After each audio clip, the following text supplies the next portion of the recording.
problemas Sí, o hacer claro. denuncias, un programa para, ni siquiera hacer entrevistas, es una conversación. Fíjate, en Barinas pasó algo que quienes son detractores de la Alianza Democrática, sobre todo el conflicto interno de AD, esos son unos alacranes, no sé qué cosa, Juan a favor del gobierno, y la candidatura de Claudio Fermín pareciera haber justificado esa argumentación, porque la victoria la obtuvieron ellos, quienes respaldaron la fórmula De Garrido, Adeco. de Superlano, que es el que había ganado la elección.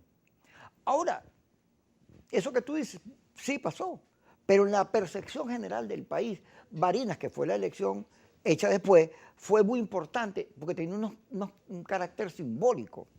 Y sin embargo, la Alianza Democrática, que había salido muy bien el 21, AD sacó los mismos 400, 500 mil votos que había sacado antes, siendo uno de los partidos más importantes, pero en Barinas este tema convirtió la cosa en una justificación de los argumentos de quienes son adversarios de la alianza. Ahora, esto obliga a pensar sobre el 2024. Es que si tú planteas lo de Barinas, que es lo que quieren hacer en la mutación esta del G4, que ellos, los 4 partidos estos que han dirigido la oposición durante todos estos pocos de años, más unos perdonados, pues vas a perder. Vas a perder porque aquí la oposición ya no es una sola. Como tú dices, hay una policromía. Sí. Si tú sigues desconociendo la policromía, no solo vas a perder, sino también el candidato que salga de ese sector no va a llegar a Miraflores, como no llegó Superlano. Porque tú no puedes llegar a Miraflores diciendo voy a cortar cabezas y no sé qué cosa y acabar con... y meter preso a todo el mundo porque no te van a dejar llegar. Que eso es ilegal. Sí, vamos a jugar carrito, ¿no? Con muñequitas, ¿no? Eso no es así, la política es dura.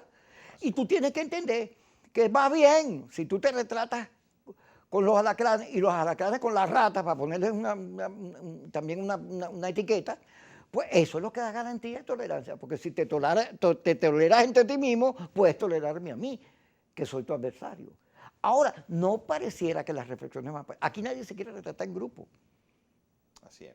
Nosotros en el caso específico de Acción Democrática, nosotros vamos a un proceso de elecciones internas el próximo 11 de junio, donde la militancia del Partido Acción Democrática van a tener la oportunidad de elegir a las autoridades tanto municipales, regionales y nacionales, y posteriormente, incluso en el CDN del pasado 2 de abril, ya se creó una comisión que va a estudiar el mecanismo para la presentación de un candidato para las presidenciales de 2024. Acción Democrática va a tener un candidato o candidata para esas elecciones de 2024 que va a representar las causas nobles y cívicas, los principios y los valores de un partido histórico con 80 años de vigencia en la historia política de Venezuela. Y frente a ese escenario, nosotros vamos a medir la dinámica política. Nosotros estamos prestos a medirnos en primaria una vez definiendo nuestros candidatos y que se consulte a las fuerzas vivas que componen la sociedad venezolana, los empresarios, los productores. Si la mutación del G4 les dice, vengan, ustedes irían a esa primaria. Mira, la lógica política indica que para nosotros tener posibilidades de ganar en el año 2024 tenemos que ir todos unidos en base a unas primarias que se lleven a cabo y se materialicen para elegir a un hombre o una mujer que represente a ese más de 80% de la oposición venezolana. Yo tengo una teoría, todos unidos, pero los que son demócratas, porque los que son extremistas, que quieren salidas de fuerza, yo no quiero ni que me saluden, porque ya basta, chicos, Nosotros de que no me sigas pateando y yo te siga poniendo la mejilla. No, vean acá, vamos a respetar, no, si tú no me respetas, no hay conversación posible, tiene que haber respeto. Si nosotros hacemos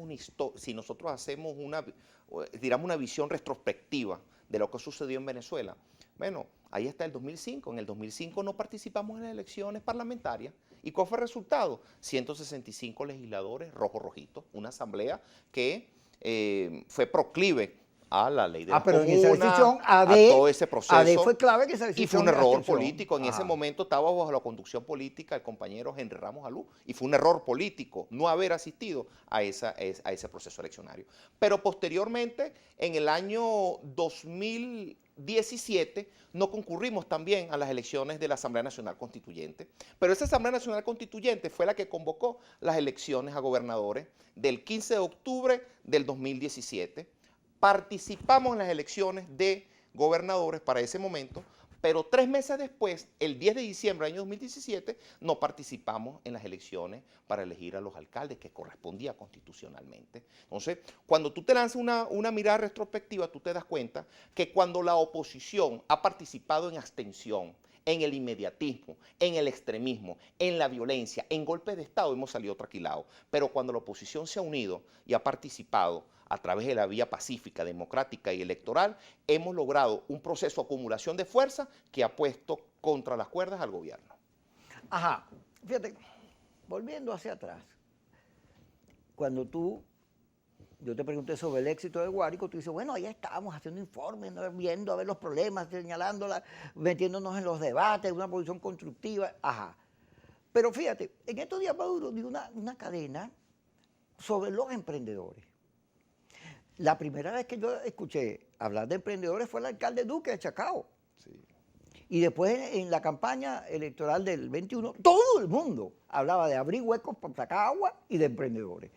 Y los emprendedores que eran parte de un discurso opositor, ahora Maduro los agarró para ellos, porque de verdad el país está lleno de emprendedores, o emprendes o te mueres de hambre.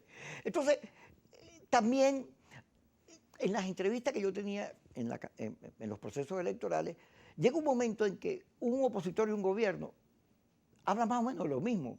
Como están buscando soluciones, la gente quiere soluciones, entonces dicen las mismas cosas. Y yo digo, ay, ¿cuál es la diferencia? Sí. Sobre el tema de los emprendedores, nosotros en el Consejo Legislativo del Estado Guárico estamos nosotros en proceso de discusión de la ley de emprendedores. Con esa visión desde el punto de vista regional, para que pueda existir la posibilidad cierta de que crezca un emprendedor, debe existir seguridad jurídica y seguridad personal. Seguridad jurídica, que Y se una respete la platica, propiedad privada y no y financiamiento, préstamos, por eso claro. mismo, que se respete la propiedad privada, que exista financiamiento tanto público como privado, que exista incentivo de la pequeña y mediana empresa.